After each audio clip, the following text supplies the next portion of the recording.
We're all trying to get a Ronnie Coleman sized chest, right? I mean, come on, he was huge.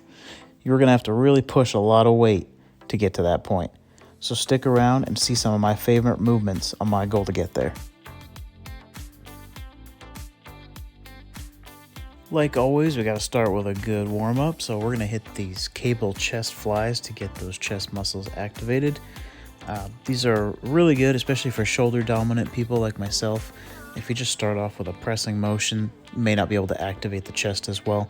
So these flies really focus on isolating that chest, and you can really start activating that muscle.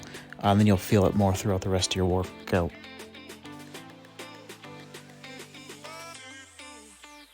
Now we're gonna kick it up a notch, if you will, and have the cables coming from a high angle.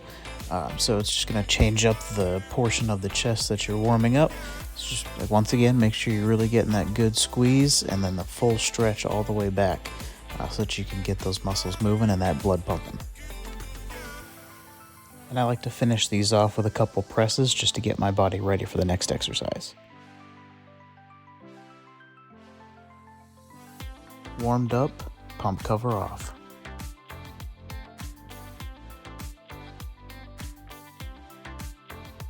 After multiple sets of cable flies from different angles, I am pretty warmed up, but since this is a different motion, we're moving into the pressing motion. I do like to start off with a little bit lighter weight, at least on the first set, just to get my muscles used to the new motion, and then we can really hit the big weight.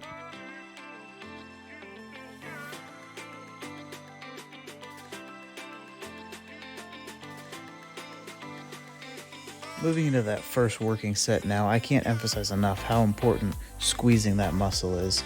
I'm going to get the big stretch, letting my arms go all the way down to the bottom, and then really focusing on bringing that chest together to push the weight up. Not really trying to use my arms as much.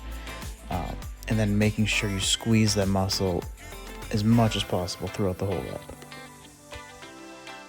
I like to do this with all different kinds of workouts, but after a few working sets, I'm going to jump the weight up a little bit here and really try to exhaust those muscles just as much as I can.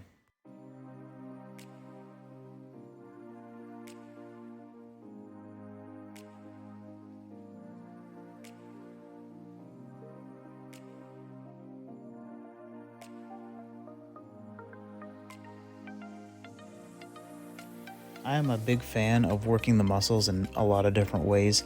It really activates the fibers differently, working different portions of the muscle, and it keeps your workouts interesting. So you can see I have moved down to a flat dumbbell press here. We're going to get to work.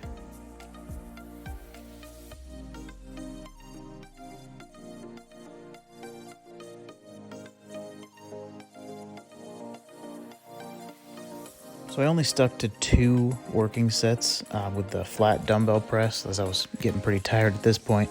But I do want you to notice that my head does not really touch the bench all that much when I'm in the middle of the presses. This is entirely up to your personal feeling, but when I keep my head elevated like that, it helps me feel the muscle, that mind to muscle connection, so I can really get that best squeeze possible.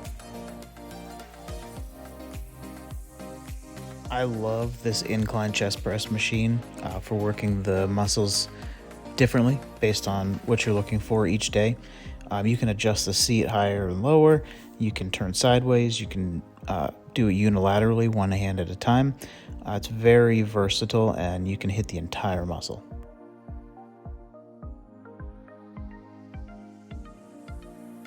I'm going to go for one more heavy set here. And people may look at this and say, well, that's only a half a rep. And yes, it is. But I find that the bottom half, maybe 3/4 of the rep, is where I get the best contraction. I can really focus on pushing that weight with the chest muscles. So that's where I like to stick with this machine because it works for me.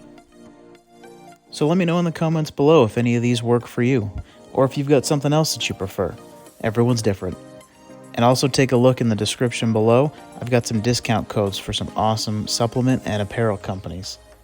I'll see you on the next video.